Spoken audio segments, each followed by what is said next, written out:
Saya Gio dari Muslim. Dari tadi kan Bapak Pendeta suka bawa-bawa sejarah nih. Sepertinya Bapak tahu banget tentang sejarah.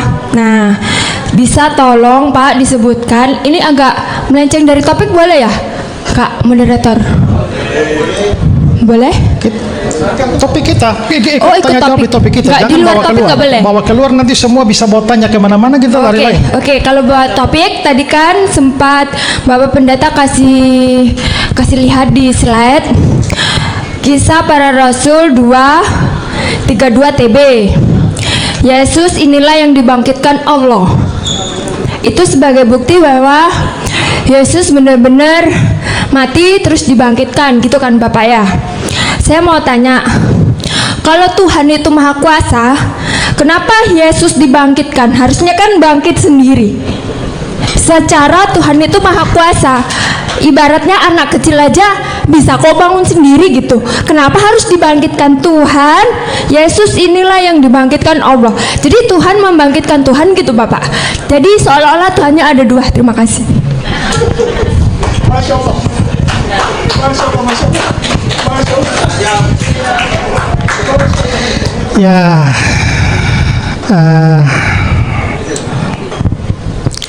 jadi begini, itu kalau kita bahas itu sebenarnya memang itu lari dari topik kita, karena itu sudah menyangkut masalah ketuhanan Yesus. Nah, saudara mau terima atau tidak terima, tapi saudara paham bahwa memang orang Kristen percaya doktrin Allah Tritunggal. Tri dan tunggal, artinya ada bagian trinya, tunggalnya. Nah, tunggalnya itu mengacu kepada hakikatnya, sementara trinya mengacu kepada tiga pribadi, Bapa, Anak, dan Roh Kudus. Jadi kalau ditanyakan bahwa kalau begitu Allahnya ada dua, enggak. Kita nggak percaya demikian. Tapi itu kalau dibahas, kita sudah jadi bahas masalah doktrin Allah Tritunggal. Sekarang saya mau menjawab saja pertanyaan saudara begini.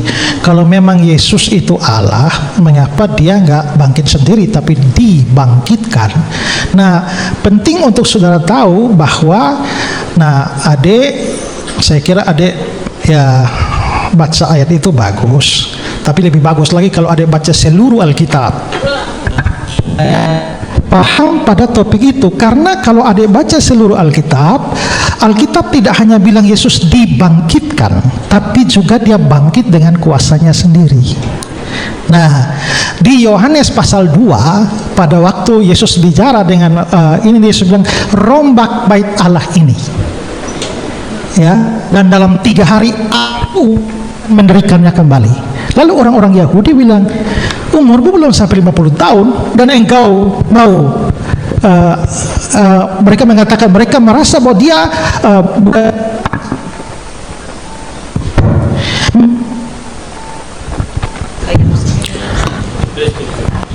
orang membangun bait Allah ini, dan kamu mau bangun dalam 2-3 hari. Nah, tapi Yesus berbicara tidak secara harfiah di sana. Dia bicara dia memaksudkan satu arti yang kiasan, bahwa yang dia maksudkan dengan bait Allah adalah tubuhnya sendiri. Artinya adalah rombak bait Allah ini dalam 3 hari aku akan membangunnya kembali, bukan orang lain, aku. Nah, lalu kalau bisa tunjukkan ayat Pak, bisa ini LCD-nya bisa. Ya, jadi ayat yang tadi dikasih itu memang Yesus dibangkitkan ya. Juga banyak ayat yang mengatakan demikian. Tapi coba lihat Yohanes pasal 10. Mulai ayat yang ke-17 ya. 17 18.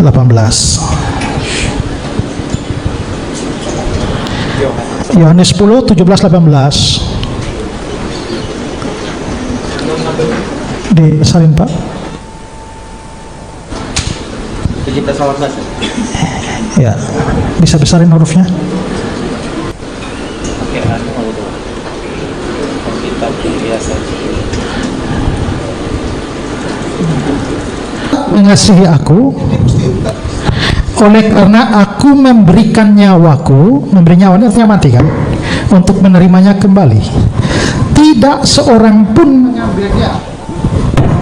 Tidak seorang pun mengambil nyawa daripadaku, melainkan aku memberikannya menurut kehendakku sendiri. Aku berkuasa memberikannya, itu memberikan nyawa, dan berkuasa mengambilnya kembali. Jadi Yesus menyatakan bahwa berkuasa mengambil nyawanya kembali. Ini menunjukkan Yesus memang bangkit dengan kuasanya sendiri. Lalu Roma 1 ayat 4. Roma 1 ayat yang keempat. Dan menurut Roh Kekudusan dinyatakan oleh kebangkitannya dari antara orang mati bahwa Dia Allah yang berkuasa, Yesus Kristus Tuhan kita. Menurut Roh Kekudusan, itu mengacu kepada Roh Kudus.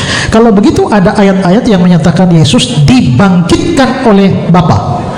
Ada ayat-ayat yang mengatakan Yesus bangkit sendiri dengan kuasanya, dan ada ayat-ayat yang mengatakan bahwa Yesus dibangkitkan oleh Roh. Kesimpulannya apa?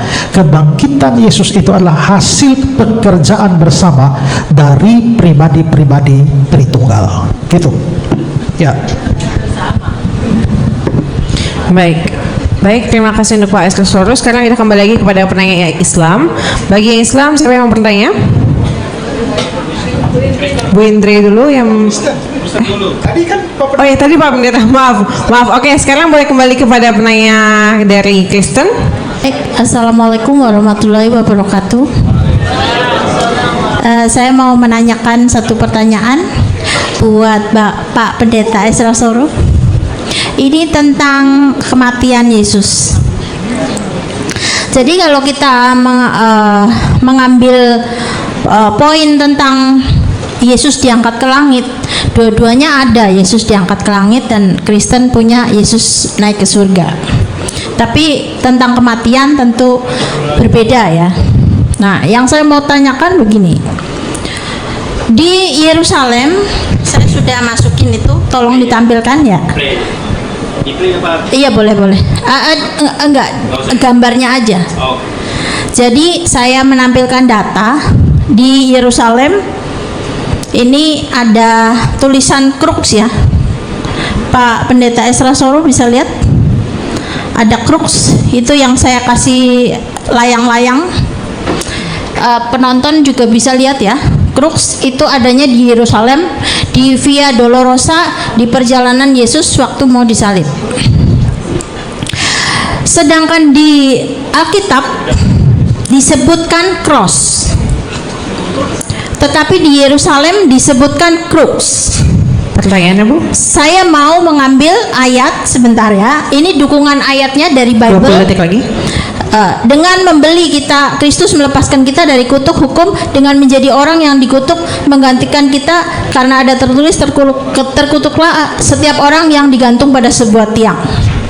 Jadi crux itu stauros, itu disula seperti itu ya. Jadi ini ada pengaburan pemberitaan antara cross dan crux. Jadi Oke, yang Bu, yang saya tanyakan, yang saya tanyakan, yang betul crux atau cross, bagaimana bisa crux menjadi cross? Thank you, terima kasih. Assalamualaikum warahmatullahi wabarakatuh.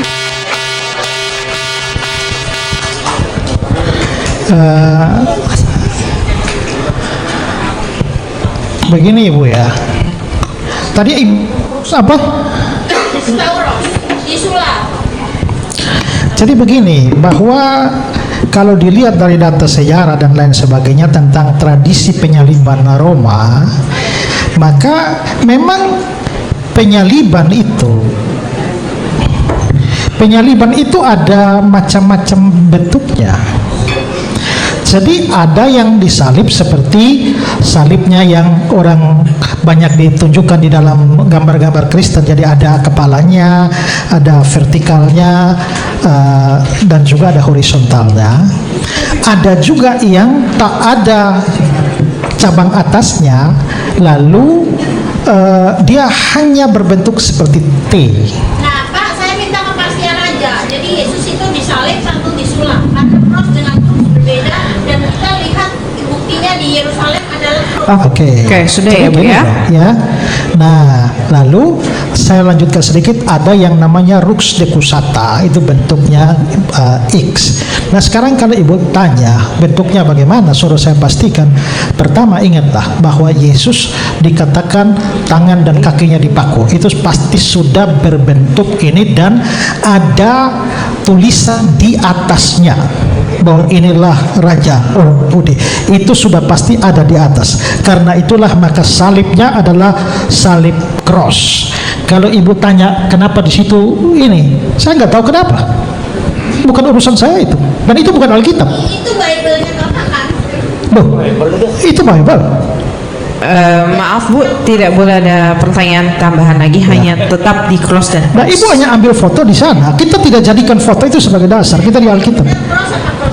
Ya saya percaya yang cross seperti yang dipercaya orang Kristen sekarang. Saya nggak percaya itu. Kalau ibu melihat bahwa ada Rux berbeda dan ambil di sana, itu foto di sana itu bukan dasar iman Kristen, tapi Alkitab. baik. Oke, selanjutnya untuk penanya dari Kristen. Tes, ya ini bagus. Ya baik, dari argumentasi Pak Kainama dari tadi itu sebetulnya saya melihat begitu banyak problem logika dan akademik, tapi saya hanya mau bahas dua di sini dan silakan dijawab nanti. Yang pertama-tama, Pak Kainama sebagai Muslim menggunakan Alkitab sebagai dasar argumentasinya. Lalu kemudian berdasarkan beberapa teks Alkitab dia menyimpulkan bahwa Yesus tidak mati di salib. Tapi ini ketidakjujuran. Kenapa? Mengapa tidak membahas juga teks Alkitab yang mengatakan Yesus mati di salib? Ada begitu banyak yang dikatakan oleh Pak Pendeta Esra tadi. Harusnya kalau mau jujur bahas itu juga, bantah itu. Itu pertama, itu ketidakjujuran yang pertama. Yang kedua, jelas dari Pak Esra tadi ketika mengutip ayat-ayat Alkitab itu jelas ada ayat yang mengatakan Yesus dikubur, Yesus mati, Yesus bangkit, begitu jelas eksplisit. Tidak pakai menafsirkan terlalu panjang lebar, itu jelas eksplisit. Yang kita minta itu dari Pak Kainama ayat eksplisit dari Alkitab yang mana yang mengatakan Yesus tidak mati. Tidak ada. Maka itu semua berdasarkan tafsiran dia mengambil kesimpulan yang mengatakan Yesus tidak mati. Baik, Ya, saya pertanyaannya pikir Pak. itu ya. Ya itu pertanyaan saya, silakan dijawab. Nggak ada pertanyaan. Belum ada pertanyaannya Pak. Problem ini silakan dijawab kan? Ya itu pertanyaannya. Itu baru Tunjukkan teks Alkitab yang clear, yang eksplisit yang mengatakan Yesus tidak mati. Coba buka Alkitab sekarang, satu ayat saja. Baik. Saya berarti tantang itu satu ayat pertanyaannya. saja, buka sekarang. Oke, baik, itu pertanyaannya. Silakan ya. dijawab. Baik. Terima kasih Pak.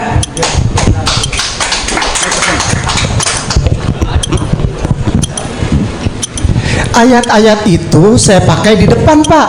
Kenapa Bapak tantang saya sekarang lagi? Mau balik lagi? Langsung buka ayat Alkitab. Tadi udah dibuka di depan. Yang mengatakan Yesus tidak mati mana? Langsung buka sekarang. Ya tadi udah dibuka di depan. Ya buka sekarang, buka. Tadi di depan sudah. Kenapa saya harus buka lagi? Sekarang dibuka sekarang. Buka lagi. Oke. Baik, penonton boleh tenang dulu. Baik, Bapak boleh kembali ke tempat duduknya nggak apa-apa? Silakan. Silakan kembali ke tempat duduknya. Oke, ya buka aja ya. Jangan diikutin situ. Nggak bagus sih. Yang tadi yang pertama itu, yang itu satu, buka. Masya Allah. Dari tadi Pak Pendeta kemana aja, tapi nggak apa-apa lah. Eksplisit lah Pak. Enggak ya, buka aja. Kami juga akan minta untuk buka. Yang mengatakan Yesus tidak mati mana? Ya tadi. Buka sekarang, buka. Saya mau lihat sekarang. Oke, boleh tenang dulu ya Pak ya. Oke, baik, boleh tenang dulu. Boleh tenang dulu Santuy sebagai aja sih. audiens. Santuy aja. Kenapa jadi kayak debt collector gitu? Iya. Dia buka, silakan. Iya yang tadi ada, kok santuy aja Pak. Yang tadi yang mana? Saya mau lihat sekarang. Ini lagi dibuka, santuy aja. Iya, baik, tenang, nggak apa-apa. Tidak apa-apa Pak. Baik ya. Sudah tidak apa-apa ya Pak ya. Harap audiens untuk tenang kembali. Ada.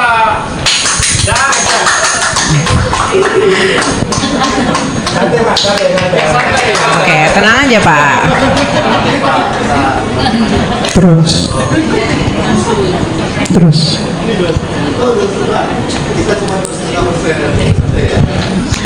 Terus gedein ya.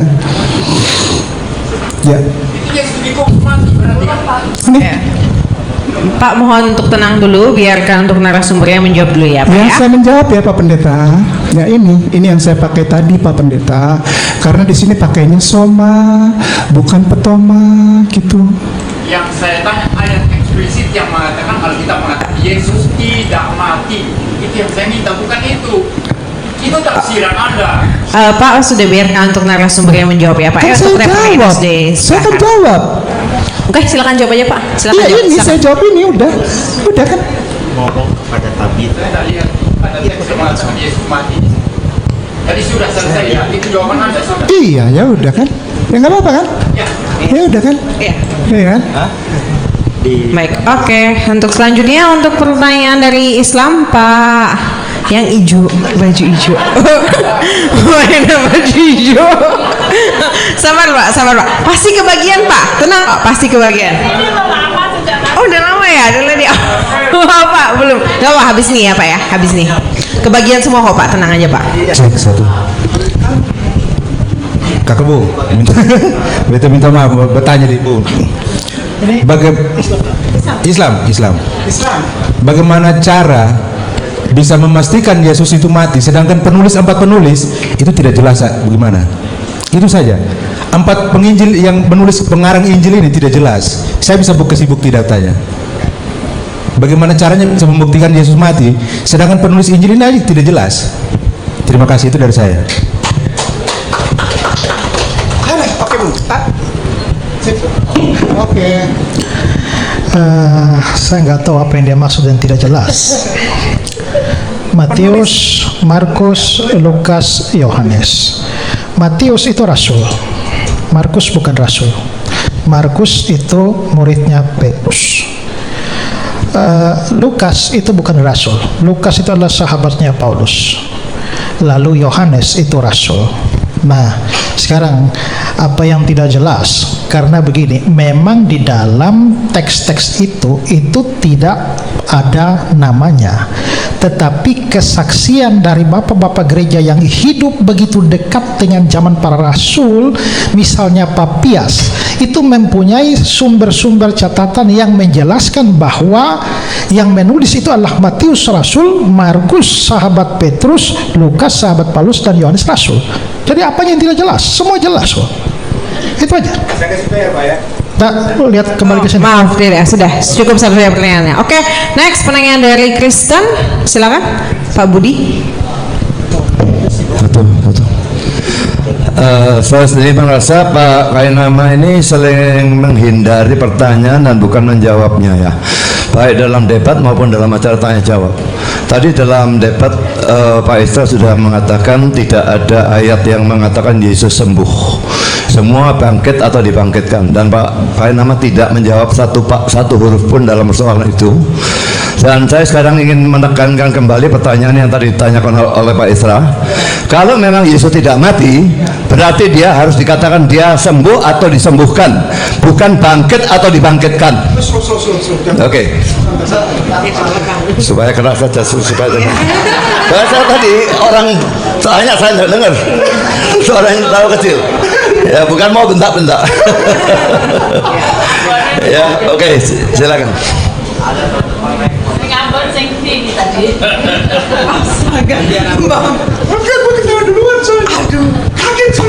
Jadi pertanyaan tadi, Yesus sembuh atau tidak sembuh, bangkitkan atau tidak dibangkitkan? Bukan soal sembuh. Sembuh atau tidak sembuhnya? Dia sembuh, saya bilang sembuh.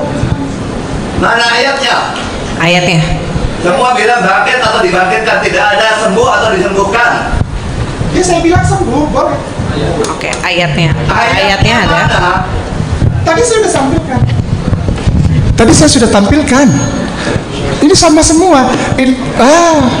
Begini Pak Pendeta. Kenapa jadi menekan mana ayatnya? Giliran diminta ke sebelah, Bapak nggak pernah tanya ke sebelah mana ayatnya.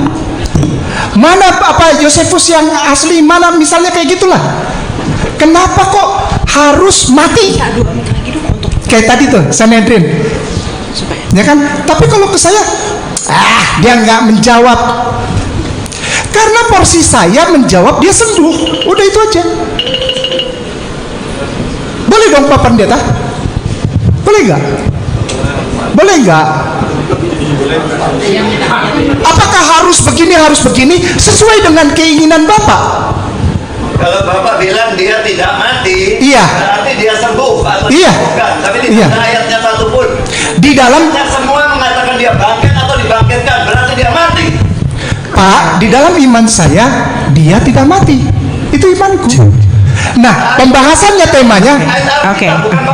karena permintaan hari ini debatnya adalah untuk membahas ayat-ayat dari Alkitab, membawa kekuatan parameter dari paparan dari Alkitab. Oke, baik, tenang ya. Baik, boleh tenang ya Pak ya. Itu Silakan kan jawab. sudah dikasih tahu ini. Sembuh apa? Baik, oke, baik. Sudah dijawab dari narasumbernya. Berarti ini ya Pak ayatnya? Iya. Oke, berarti ini ayatnya Pak. Iya. Terima tidak terima sudah Pak. Iya. Baik ya. Gitu Ini loh. hanya ini ayatnya. Hanya ini ayatnya. Loh, sekarang saya tanya, apakah tadi yang eksplisit ada nama Yesus di situ di dalam catatan sejarah? Nggak apa-apa, saya bisa nerima Pak Esra menyampaikan itu kepada saya, Pak.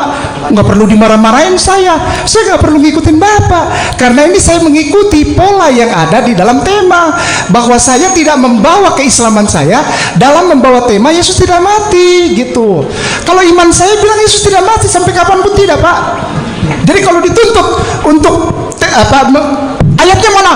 Sembuh dia, dibangkitkan. Kok gitu, Pak? Ini kan debat. Saya ajukan ini, terus kenapa? Oke. Kenapa jadi Bapak marah-marah? Kalau nggak terima ya nggak apa-apa. Iya. Tadi Bapak bilang Bapak tidak menjawab. Ya nggak apa-apa, itu Oke, menurut baik. Bapak. Ya, nggak apa-apa. Menurut Bapak kan, nggak apa-apa kan? Boleh dong? Ya toh? Hah? Nggak boleh? Ada undang-undang di dalam debat di Indonesia. Ya, kalau tidak menjawab. Saya melakukan kesalahan hukum gitu. Oke, baik, sudah ya Pak ya. Tidak menjawab. Iya. Tadi waktu ditanya tentang akhir zaman Bapak Sudah tidak Pak ya. tidak Oke Pak, sudah ya Pak ya. Tadi sudah diberikan pertanyaan. Ya tidak tahu memang. Sudah. Bapak bilang tidak tahu. Tidak tahu. Sudah. Iya, nggak masalah. Sudah. Kenapa ini bisa bilang Oke, next. Ya kan udah dijawab. Masalah terima atau tidak itu kan tergantung Baik, Bapak. oke, selanjutnya ya. Hah? Oke, penanya dari Kristen sudah. Next, penanya dari Islam. Tunggu, biar clear dulu. Maaf. Biar clear dulu ke Pak Budi. Apakah Bapak terbiasa memaksakan kehendak begini, Pak? Nggak bisa lah. Oke. Itu jawaban saya. jawab atau bilang tidak tahu? Loh, saya sudah jawab kok. Jawabannya hanya Menurut itu. saya. Hanya itu saja jawabannya. Iya, kan? Tidak ada tambahan yang lainnya. Bukan menurut Bapak, kalau Bapak merasa tidak cocok, it's okay. Hanya Saya itu. hargai itu. Ya? Berarti semuanya ini hobi menghakimi. Ya, gitu. Jangan santuy aja, santuy.